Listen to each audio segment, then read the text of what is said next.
Hi, my name is Siavash Katebzadeh. Today I'm going to present our work, evaluation of an InfiniBand switch, choose latency or bandwidth, but not both. Today's modern data centers feature a mix of traditional and emerging applications. Based on their network demands, we can categorize these applications into two groups. The first category includes latency-sensitive applications, which require ultra-low latency to have desirable performance. Key value stores and web services are some examples of latency-sensitive applications. The second category includes bandwidth-sensitive applications, which require exchanging large amounts of data among the servers and needs high bandwidth. Big data analytics and distributed machine learning trainings are examples of workloads that require consistent high bandwidth. While traditional TCP/IP stack is still the dominant network stack in today's data centers, prior work shows that TCP/IP cannot meet the demands of the new generation of data center applications. To remove the network as a potential performance bottleneck, data center operators have started deploying high-performance networking solutions. InfiniBand or IB is an example of such high-performance networking solutions and implements Remote Direct Memory Access Technology or RDMA. RDMA enables direct access to the memory of a remote server, meaning that data can move between servers without expensive network syscalls and interrupting the destination CPU. Thanks to the RDMA capabilities, IB delivers low round-trip latency, usually between 2 and 4 microseconds, which is an order of magnitude better than TCP/IP stack. Also, IB is the leader of high-bandwidth networking solutions by providing over 100 gigabit per second link capacity in their products. While a single IB-enabled application experiences orders of magnitude improvements in its performance, it is not yet known whether IB is a good fit for the heterogeneous and large-scale environments like data centers. Let's take a look at IB's architecture. In an IB network, servers are equipped with RDMA-enabled NICs or RNICs. These RNICs are connected through IB switches.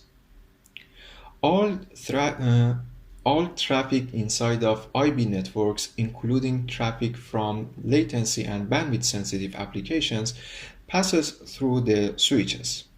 Being a shared component among all traffic makes the IB switch a key component in the performance of an IB network. The question is, are the current IB switches capable of providing both low latency and high bandwidth at the data center scale? To answer this question, we must measure the performance of IB switch. Existing IB switches deliver port-to-port latency in the order of sub-microsecond at low network load and 10 microseconds at high load. The most accurate way to measure the switch latency at such resolution is to use packet capturing devices. However, these hardware-based solutions are expensive. Furthermore, there are software-based methodologies that use the traditional request-response scheme to capture the latency of an IB switch. Unfortunately, the measurement overheads of these tools are high enough to result in poor accuracy. But what are the sources of the measurement overheads? Existing methodologies suffer from the local site processing delays. Local site processing includes multiple PCI transactions that local RNIC performs to fetch data from the host memory, putting the data into packets and enqueuing packets. The software does not capture the exact time a request has been transmitted to the wire, which results in biased measurement. Additionally, existing methodologies are inaccurate because of remote site processing delays. At the remote site, when a request is received by the RNIC, multiple PCI transactions are required to deliver the request to the host. The software at the remote site has to carry the burden of processing the request and generating a response. Some PCI transactions are again needed for transferring the response to the RNIC. These endpoint processing delays do not reflect true switch latency and should be excluded from the measurement. In this work, we introduce RPerf, a software-based solution that is capable of precisely measuring the IB switch performance. RPerf calculates the round-trip time, or RTT, by measuring the request-response latency and mitigates the local site overheads by calculating the overheads and subtracting them from the measurement. Furthermore, RPerf mitigates the remote site overheads by avoiding all software involvement and PCI transactions at the remote site. Let's see how RPerf excludes the overheads. As we said before, existing software-based methodologies introduce local site PCIe and queuing overheads in their measurement. The idea is to measure these overheads and subtract them from the RTT. In order to measure the local site overheads, RPerf uses loopback messages. A loopback message is simply a message that has been sent from a host to itself via the RNIC. RPerf sends a loopback message after every request. Upon the transmission of the request, the loopback message returns to the host, and the time between sending and receiving the loopback message captures the local site overheads. The computed overhead is subtracted from the RTT of the request that preceded the loopback message. Now that local site overheads have been subtracted, what can we do about the remote site overheads? The traditional request response scheme requires the remote site to generate a response, which introduces PCIe queuing and software overheads. For mitigating these overheads, the idea is to use the acknowledgements or ACKs from the RNIC as a response. To this end, RPerf uses send requests.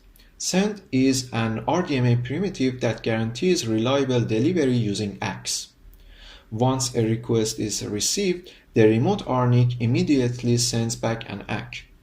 Among various RDMA primitives, send does not require the RNIC to wait for the completion of PCI transactions. Just as a reminder, in IB networks, RNIC is responsible for generating the ACK, so the ACK generation does not introduce noticeable overhead. In RPerf, the time between sending a send request and receiving its ACKs captures the RTTs, hence there is no software or PCI involvement in generating a response, and using send request completely eliminates the remote site overheads. Now that we know how RPerf works, let's use it to evaluate the performance of an IB switch. In our evaluation, multiple servers generate a mix of latency and bandwidth sensitive traffic to mimic the data center environment. For latency sensitive traffic, our metric of interest is RTT, and we evaluate the bandwidth for the bandwidth sensitive traffic. In our evaluation setup, we used a private InfiniBand cluster of 7 servers with the specifications that are shown. We also use an IB simulator for those studies that cannot be done in the real setup due to the limitations of our switch. We test our IB switch under converged traffic, which is a common traffic pattern in data centers. In this traffic pattern, we have an LS server which sends latency-sensitive requests to a destination. The size of each request is 64 bytes, and they are sent in a closed-loop manner. RPerf measures the RTT for the LS server. We also have BS servers which generate bandwidth sensitive requests and send them to the same destination. These requests are 4096 byte and sent in an open loop manner. In our experiments, there are 5 BS servers, but not all of them are active in various tests. RPerf calculates the total bandwidth of all active BS servers. In this test, the number of active BS servers varies from 1 to 5. We observed that by increasing the number of active BS servers, the RTT of the LS server increases from 0.6 to 20.2 microseconds. This RTT increase is undesirable in data centers.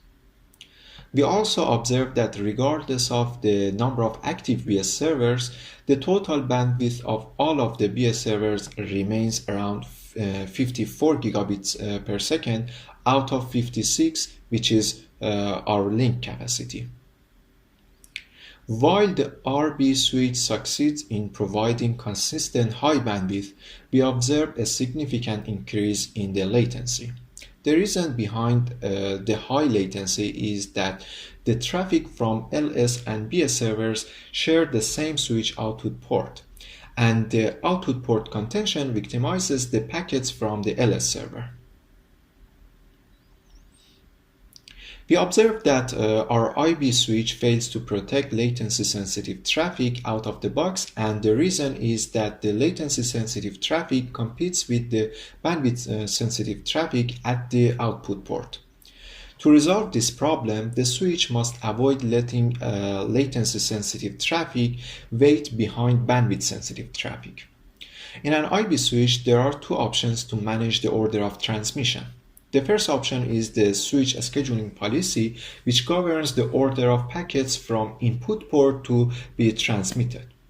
The second option is the IB service level, which provides a service differentiation and creates a separate virtual output port for each service. Let's see if these options are able to resolve the performance isolation issue. Unfortunately, we are unable to study the effect of scheduling policies on our real switch as changing the policy is not configurable in it. Instead, we use an IB simulator to study two common scheduling policies. The first policy is first come first serve, in which packets will be buffered to input buffer based on their arrival time. And the second scheduling policy we study is round robin. In round robin, in each turn, one port will be selected and its packet will be buffered to input port. Let's take a look at the result of changing the scheduling policy.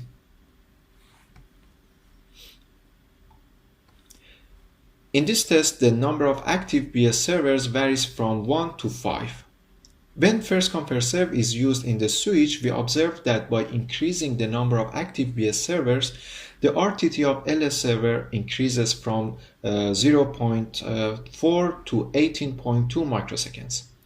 As the result of the simulation is similar to our real switch, we conclude that our real switch also uses first come first serve policy. We also observed that the total bandwidth of the BS servers remains around 56 gigabit per second regardless of the number of active BS servers. When round robin is used in the switch, we observe that regardless of the number of active BS servers, the RTT of LS server remains under 3 microseconds. Also, the total bandwidth of the BS servers remains around 56 gigabit per second. Based on this result, we conclude that round robin is more effective at protecting the latency-sensitive traffic without compromising the bandwidth-sensitive traffic. So, is round robin our answer to the performance isolation issue? It's too soon to say yes to this question. In data centers, the network topology consists of tens of switches that are connected to each other. In this test, we extend our simulated setup to a two-hop topology where a pair of switches are connected together. Two BS servers and the LS server are connected to the upstream switch, and three BS servers as well as the destination server are attached to the downstream switch. In each test, the packet scheduling policy of both switches are either first come first serve or round robin. Using first come first serve policy in both switches, the RTT is around 18 microseconds. And when both switches follow round robin policy, the RTT is around 15 microseconds. Unfortunately, a round robin fails to protect latency sensitive traffic in this setup. The reason is that the latency sensitive traffic shares a link with bandwidth sensitive traffic. In the figure, the yellow link that connects to switches is the shared link. This causes the latency sensitive traffic to be queued at the same input buffer as the bandwidth sensitive traffic in the downstream switch, and will hence suffer from a head of line blocking. The previous experiment motivates the need for separate buffer resources for the latency sensitive traffic. Such a strategy allows the latency sensitive traffic to avoid queuing alongside the bandwidth sensitive traffic. In IB, such a mechanism is provided through service levels or SLs. In IB, applications are assigned to SLs based on their network requirements. Different SLs are allocated separate buffers, and different priorities in the switch. In all of the previous experiments, the same SL was shared among all traffic. Now let's use a dedicated SL for the latency sensitive traffic. In this test, we evaluated our real switch under converged traffic from 5 BS servers. The switch uses two SLs, one for the traffic from LS and one for all BS servers. We observed that the RTT of the LS server is 0.7 microseconds in the presence of 5 BS servers, which is very close to the test when no BS server is active. The result shows that a dedicated SL performs 25 times better than when both latency and bandwidth sensitive traffic share one SL. We conclude that using a dedicated SL protects latency sensitive traffic. So are SLs the ultimate solution? Unfortunately, no. In our study, we observed that a BS server may abuse this approach by pretending to be an LS server to achieve bandwidth higher than its fair share. Our result shows that such an application achieves 3 times higher bandwidth than others, which results in penalizing other bandwidth sensitive applications. While an intelligent SL assignment mechanism can help to resolve this issue, the scale of data centers with thousands of running applications makes this approach an open problem.